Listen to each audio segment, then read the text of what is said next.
your time. Hi, and welcome back to the channel.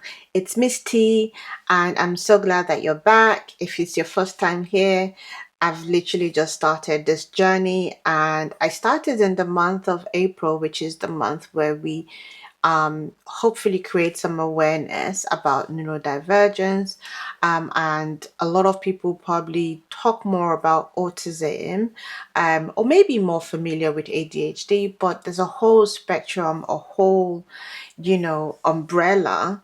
But so I decided to lend my voice to this topic in this month as I'm sort of restarting this journey, trying to be brave, be bold, be courageous, and put myself and my thoughts out there on the world wide web.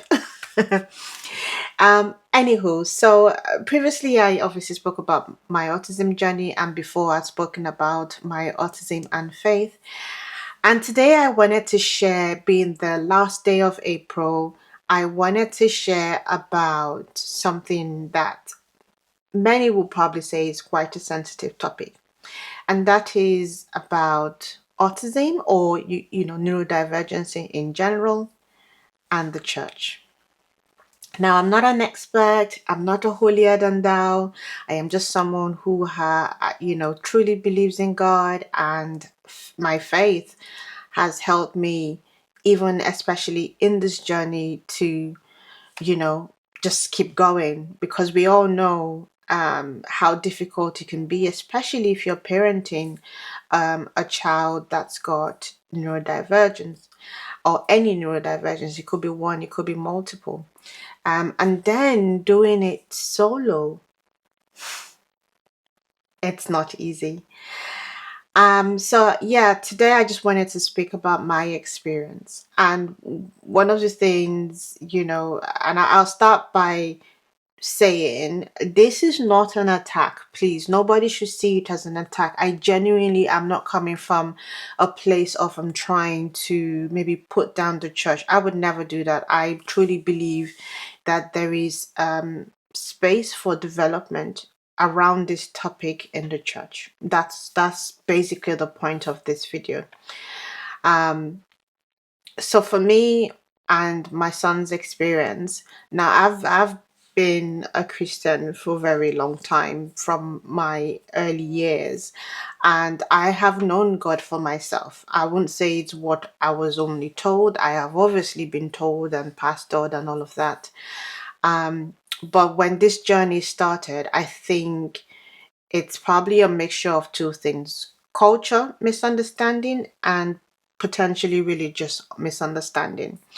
Um, One of the things that stood out to me when I was still trying to find a word, a thing to describe what was happening, because for me and my son, it's not something that we noticed quite early on. Because I mean, not that we didn't really know about autism, to be fair. It's not something that you hear in my culture or talk about. In fact, mental health and anything related to mental health in general is not something that gets spoken about. So for me, even when he was in nursery and we went to, speech and language therapy and all of that, they just kept telling us, oh, there's nothing wrong. He's just a late starter, that kind of stuff. So we never really thought of anything along these lines until much later, when he was in primary school and he started to struggle in year 4. So for us, we kind of had a later start into it, and there are even people that don't even know until they're adults. So it really can start at different, stages of life. But my experience is, trying to understand what was going on with my son. And you know my experience, I'm just going to state what my experience has been. And in my experience, it was obviously immediately cast out, pray, deliverance. And I'm sure if you've been in the church a long time, you know the drill. And it's not a bad thing, because you want to use faith, you want to, use all the biblical lessons and that you've gained to help in the situation, especially when you don't really know what you're dealing with. And I'm not trashing that because I think that's great. But when we did all of that and nothing changed, and this was where it started to get tricky. So of course, my son started to struggle with actually being in church, and that was the very first part. Because I'm like, what's changed? Like this young man, we had no issues going to church. We had none of that, and all of a sudden, he's now refusing to go because of an experience that he had. And I'm not going to talk about that particular experience, but he had an experience in church that, yeah, basically made it difficult. And for the first few weeks, even months, I would like drag him. I mean, I could still carry him at the time, and I'm only little, but I could still carry him at the time. And sometimes I'll bundle him in the car, and I'm like, what do you mean? Because again, we have to go. We've been doing this for years. It was never an issue. But then as he grew older and bigger, and I couldn't carry him anymore, yeah, flat out refuse. There are sometimes that will literally be standing outside the church and he would refuse to go in. And those times are hard because it's like, who do you speak to? How do you explain this? Especially where he used to go in before, and it started to, yeah, just not, it wasn't pleasant for me as a parent because again, culture, all eyes on you. And it's not just culture. Sometimes I think it's just people being people. You have a child screaming or whatever, and everyone's looking like, oh, giving you side eyes, like as if they were never a kid. Or maybe they didn't, like as if they didn't have kids that did that. Um and so it's, you have all of that. I did anyway. I had all these thoughts. Oh, I didn't want the attention. I didn't want all of that. And when my son would refuse to do things, and I couldn't control that, then I started to feel like, oh my gosh, this is reflecting on me. I'm now a bad parent. um and I had all of that already going on in my in my head. And then after doing the prayers, the deliverance, and doing all the things I was told to do, for me personally, when I was still trying, remember, I was still trying to get my kid to go. I was still trying to do that. I trying to make sure that we're attending, we're flowing, because also it was a space for me to just go and decompress, right? That's church. And for me, when in some way I had to, well, not that I had to, I think it hit me in a way I didn't expect, was when I then got told, whether it was out of malice or not. I don't believe it was out of malice, if I'm being completely honest. I've had a conversation and it wasn't out of malice. I think it's just something, again, where the culture comes in, because sometimes we're not mindful of what we say. And one of the things I that got mentioned to me was, it's because his father wasn't present, or that it was a single parent household. And that shook me, because I'm like, these folks know me. Like, I didn't choose this path. It was not my decision to become a single mom, or to get divorced, or to have the things that happened to me happen. So to hear that from people who were very close to the situation, to say something that is, the behavior was because it was a single parent household, or that because his father was not there, that really hurt me. And I didn't realize how much it hurt me until when I started to not want to go to church myself. And I'm being completely vulnerable and honest with this. I'm not sure. I've spoken to very few people about this experience. And for me, that shook me. It shook me because these are the people who knew exactly what I was going through. So why would you say a thing like that to me? I didn't choose that path. I didn't make that decision. I am living a consequence of somebody else's decisions. And so for that to be thrust upon me, I yeah, I was hurt. I was very hurt by that. And even when I tried to explain why I was hurt, it then got made to be like, oh, can we not tell you off? And I'm like, what the heck? Number one, I'm an adult. Number two, I do respect my elders. And I might be small, and so I give child vibes. But it doesn't mean that you talk to me like that or tell me that, can't you be told off? I'm like, why am I being told off for something that is not a telling off situation? And so for me, I just went, you know what, there's no understanding. This, I needed a break. And the reason I didn't, it kind of just, the break happened. I didn't like choose, I'm not going to church. I just struggled when it was a Sunday morning to get out of bed and say, get dressed to go to church. I had no motivation. And the reason was because I couldn't, I felt like a fraud carrying the hurt and the pain and then going in and then having to smile with people that I'm not happy with. But one of the things that I quickly learned was the spirit of offense was trying to take root. And so that was the first thing. I was like, okay, let's deal with this first. And so for me, I was like, I do not want spirit of offense to get into this equation. So let me process what's happening. Let me understand from why this is hurting me so much. And yes, it was hurting me because these were the people, basically the only people that were really in my life that I spoke to like that. Not even my immediate family. Like, these were the people I was literally so close to. So it really hurt me. But then I realized as well something, that there was a gap. There was a gap when it came to dealing with things around neurodivergence and I think mental health in general. I find that in the church, it's easier to deal with bigger stuff like cancers and things that is easy to describe, easy to bring a report that says this, that says that, they remove a lump. Like, and this is just my person. Again, I'm just thinking out loud here. I'm sharing something really personal. And I put it down to there's a lack of understanding culturally and in, maybe from a place of religion. I don't like really saying the word religion, but I don't have a better word right now. There's this lack of understanding or gap in the understanding culturally and from a religion point of view. That was how I came to deal with the spirit of offense, i.e., it's not really anybody's fault. We come from a culture that doesn't really talk about mental health, that doesn't see it as something to be spoken about, to be shared.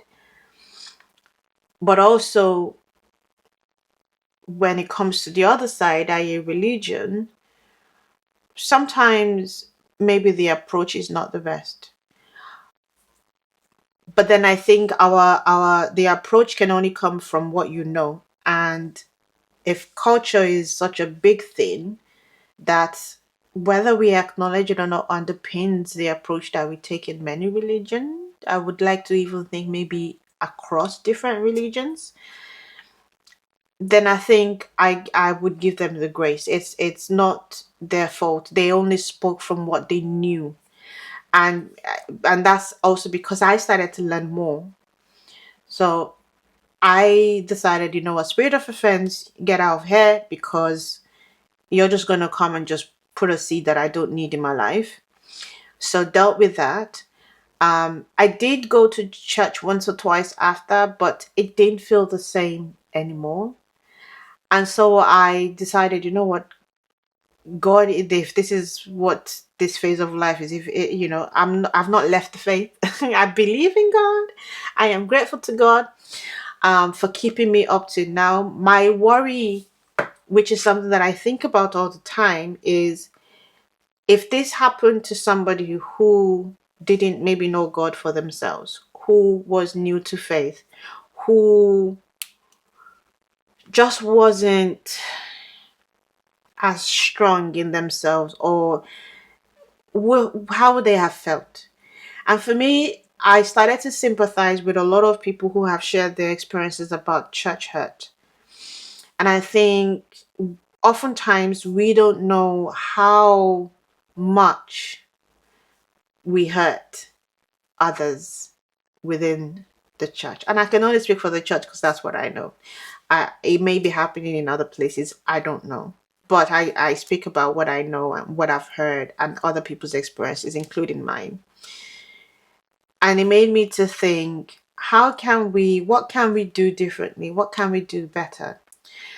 Um, I know there's resource restraint, because what I would have said is maybe some training, some type of awareness, especially for those that work in like the children's church departments. Having that awareness from in terms of what is going on. I believe it's powerful because when you know something, when you can call it by name, then you can go to God and say, this report that I received, Father, I bring it to you. You can overturn it. And you can target your prayer points even. And for me, when we were able to have like the medical terms and all these things, and for my kids, you would hear things around autism, you would hear things around depression, you would hear things around pathological demand avoidance, you would hear selective mutism. So a lot of things for me started to make sense. Like when my child would not want to greet anybody and I'm trying to force him to greet, and the boy is just like, psh, like nothing, no, nothing. And so I realized it's really it's lack of knowledge for them. At the time, I didn't know either, so I couldn't explain or teach. Right? I wouldn't even say teach because I'm not qualified, but I couldn't share because my knowledge too was limited at the time. I was just starting the journey. I was still in the place of discovery myself. And so I suppose this is not just even about the church. It's also about culture. I'm Nigerian, I'm Yoruba. We don't like to talk about anything that is going on because I don't know. I'm sure my elders will be able to tell me, but there's always a thing about you cover stuff. You don't want to expose, you don't want to talk about the bad things because the good name has to be seen as only good. So,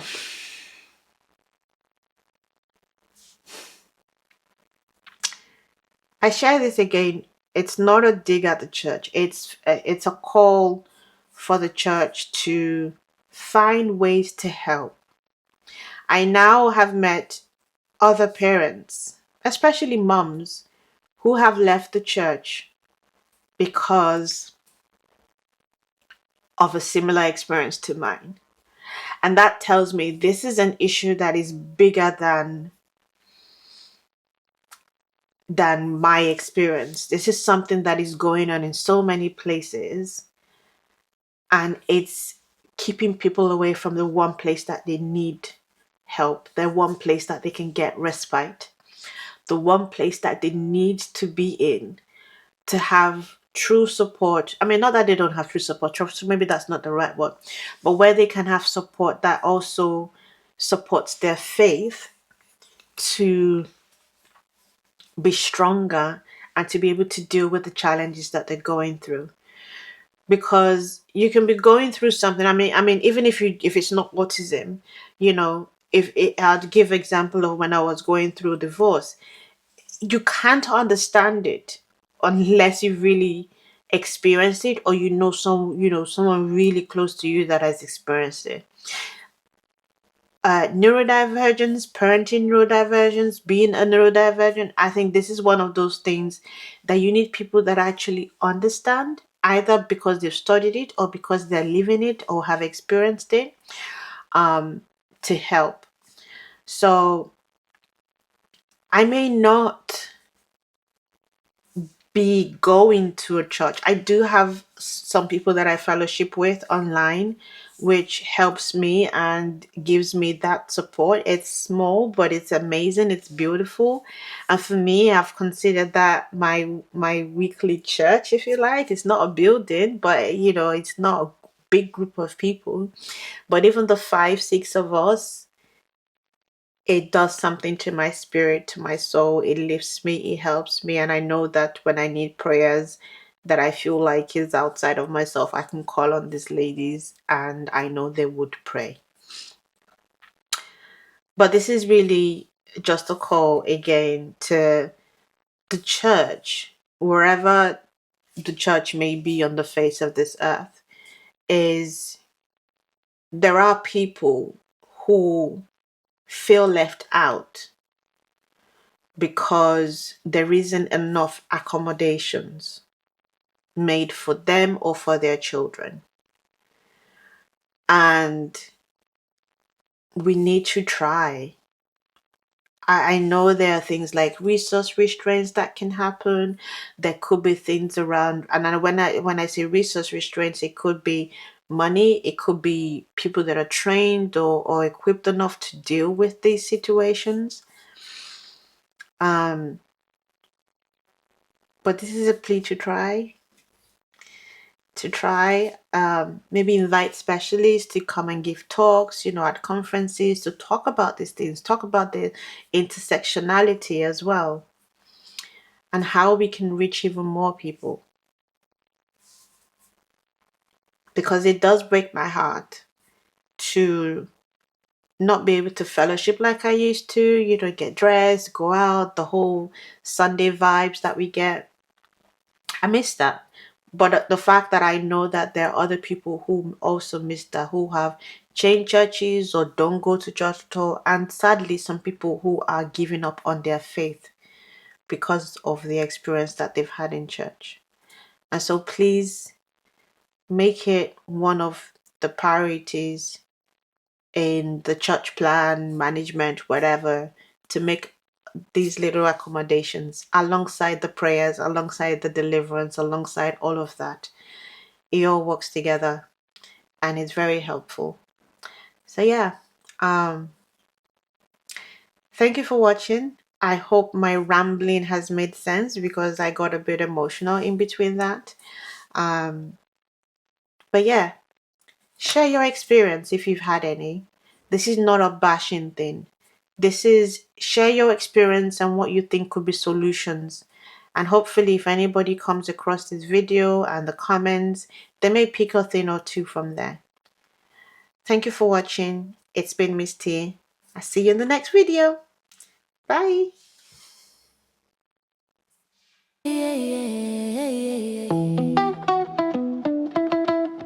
Can I get a minute of your time?